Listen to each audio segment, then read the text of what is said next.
श्री स्वामी समर्थ. नमस्कार मंडळी.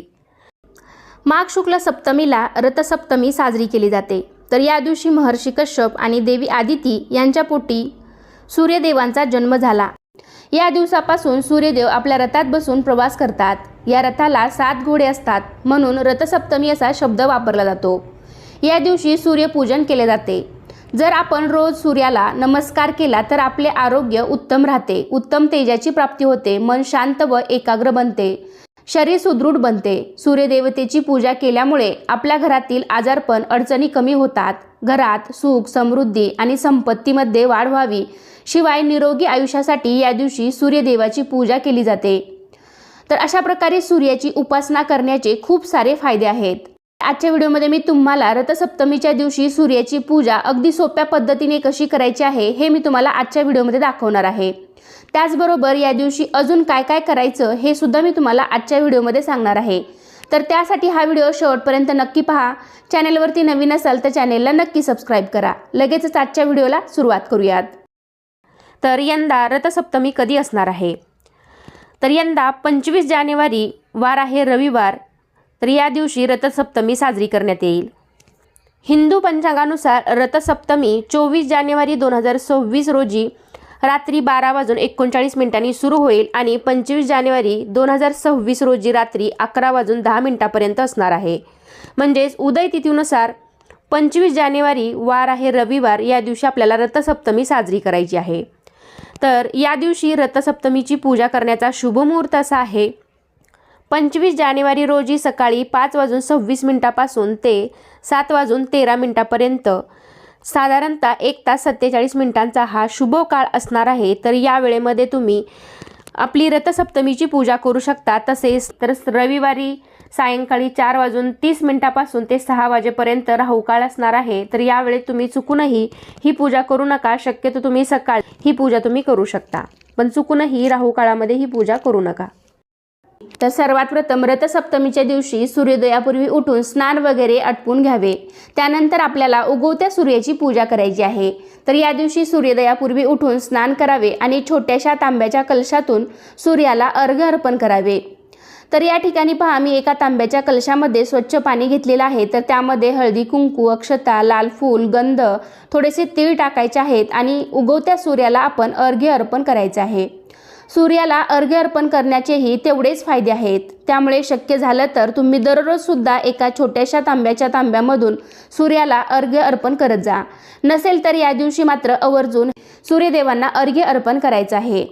अर्घ्य अर्पण करताना आपले तोंड पूर्वेकडे करून पाणी आपण सूर्यदेवांना अर्पण करायचं आहे. यावेळी तुम्ही सूर्यदेवाचा कोणताही मंत्र म्हणू शकता.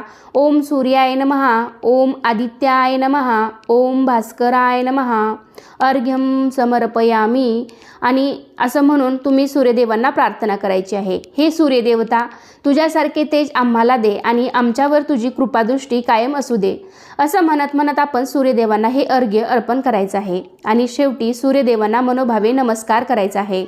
अर्घ्य अर्पण केल्यानंतर मग आपल्याला रथसप्तमीची पूजा करायची आहे. रथसप्तमीची पूजा ही सकाळीच करावी. तर या ठिकाणी एक मी पाट मांडून त्यावरती स्वच्छ वस्त्र टाकलेलं आहे. तुम्ही पिवळ्या रंगाचे वस्त्र देखील वापरू शकता.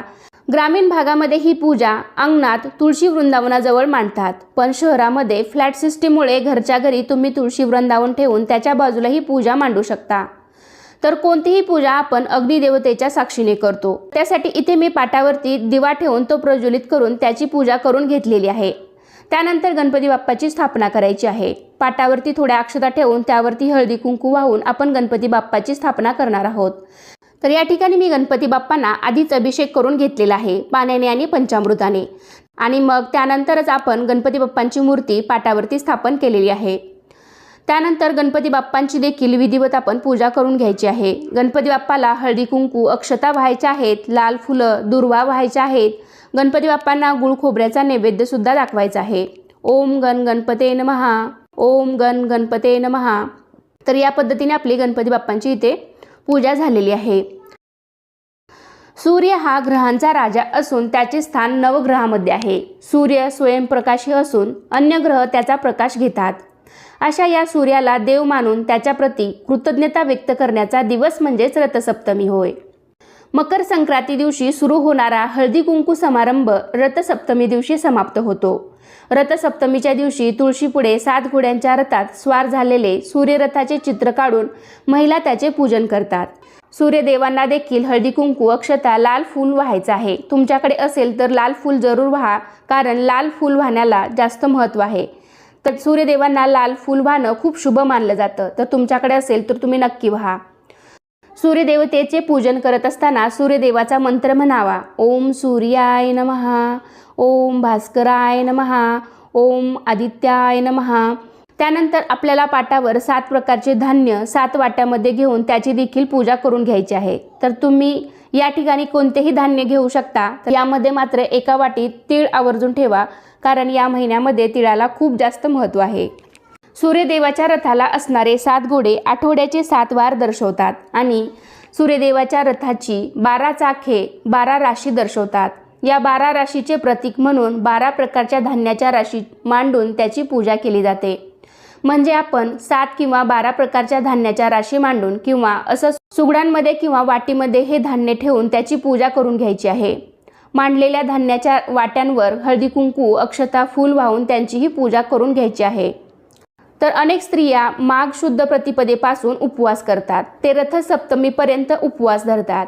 हे सूर्यनारायणाचे 7 दिवसाचे उपवास असतात. म्हणजेच हे सूर्यनारायणाचे व्रत आहे. हे उपवास केल्यामुळे सुख, समृद्धी, आरोग्य, संतती, संपत्ती आणि सौभाग्य प्राप्त होते अशी मान्यता आहे. आणि जरी तुमच्याकडे सूर्यदेवतेची प्रतिमा किंवा फोटो नसेल तर मग तुम्ही रांगोळीने सुद्धा सूर्याची प्रतिमा काढू शकता आणि रथ काढू शकता आणि त्याची देखील पूजा करू शकता. शेवटी भावना महत्त्वाची आहे. तर या दिवशी आदित्य रानूबाईची देखील पूजा केली जाते.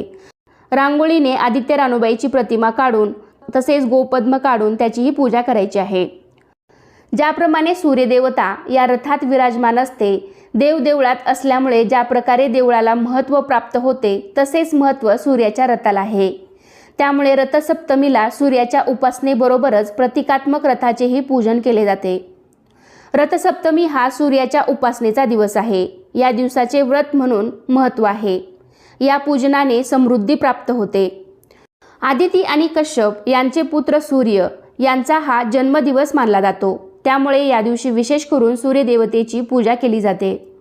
त्यानंतर पूजेमध्ये जे काही गोडाचा नैवेद्य तुम्ही घेतला असेल त्याचा नैवेद्य दाखवून घ्यायचा आहे आणि तिळगुळ सुद्धा या पूजेमध्ये आपल्याला अवश्य ठेवायचे आहेत. तर इथे मी तिळगुळाचा नैवेद्य दाखवून घेतलेला आहे. तसेच या दिवशी दूध उतू घालण्याची ही प्रथा आहे. तर या ठिकाणी मी एक सुगड घेतलेला आहे किंवा तुम्ही छोटंसं मातीचं भांडं घेऊ शकता.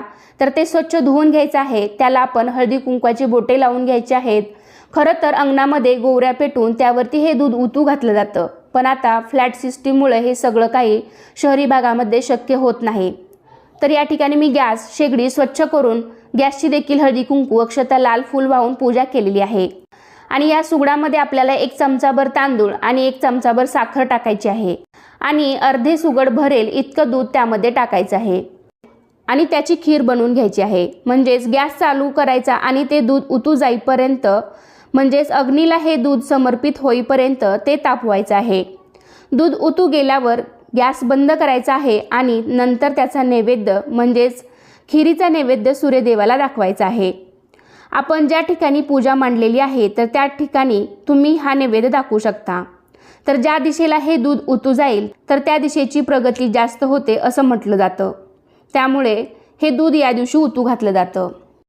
आणि जर तुम्हाला हे शक्य नसेल तर मग तुम्ही गोडाचा कुठलाही नैवेद्य बनवून, शिरा वगैरे बनवून त्याचाही नैवेद्य दाखवला तरी देखील चालेल. जर तुम्ही अंगणात गोवऱ्यावरती हे दूध उतू घालत असाल तर आधी हळदी कुंकू, अक्षता, फूल अग्नीला व्हायचं आहे आणि मगच तुम्ही सुगड त्यावरती ठेवायचं आणि हे दूध तुम्ही उतू घालवायचं आहे. त्यानंतर आपल्याला तुळशीची सुद्धा पूजा करून घ्यायची आहे. तुळशीला सुद्धा हळदी कुंकू, अक्षता, फूल वाहून आपल्याला तुळशीची देखील पूजा करून घ्यायची आहे. सर्व पूजा झाल्यानंतर शेवटी मनोभावे नमस्कार करून आपल्यासाठी, मुलाबाळांसाठी व आपल्या कुटुंबासाठी चांगल्या आरोग्य प्राप्तीची प्रार्थना करायची आहे. तर आपण जी रथसप्तमीची पूजा मांडलेली आहे तर ती त्या दिवशी संध्याकाळीही तुम्ही उचलू शकता किंवा दुसऱ्या दिवशी सकाळी सुद्धा ही पूजा तुम्ही उचलली तरीही चालेल. आणि आपण जे धान्य मांडलेलं होतं, धान्याच्या ज्या राशी किंवा सुगडमध्ये किंवा वाटीमध्ये हे धान्य भरलेलं आहे, तर ते तुम्ही दुसऱ्या दिवशी रोजच्या धान्याच्या भांड्यामध्ये किंवा तुमच्या डब्यामध्ये ठेवून द्यायचं आहे. ज्या ज्या डब्यामध्ये होतं ते धान्य त्या त्या डब्यामध्ये ते ठेवायचं आहे. आणि जो खिरीचा नैवेद्य आहे सूर्यदेवतेला दाखवून त्यानंतर घरातील सर्वांनी प्रसाद म्हणून खायचा आहे.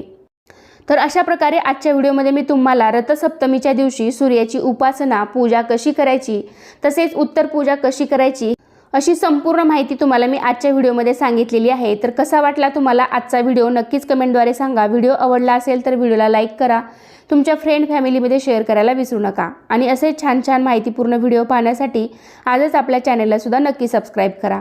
चला तर पुन्हा भेटूया अशाच एका छानशा आणि माहितीपूर्ण व्हिडिओमध्ये. तोपर्यंत धन्यवाद. सर्वांना श्री स्वामी समर्थ.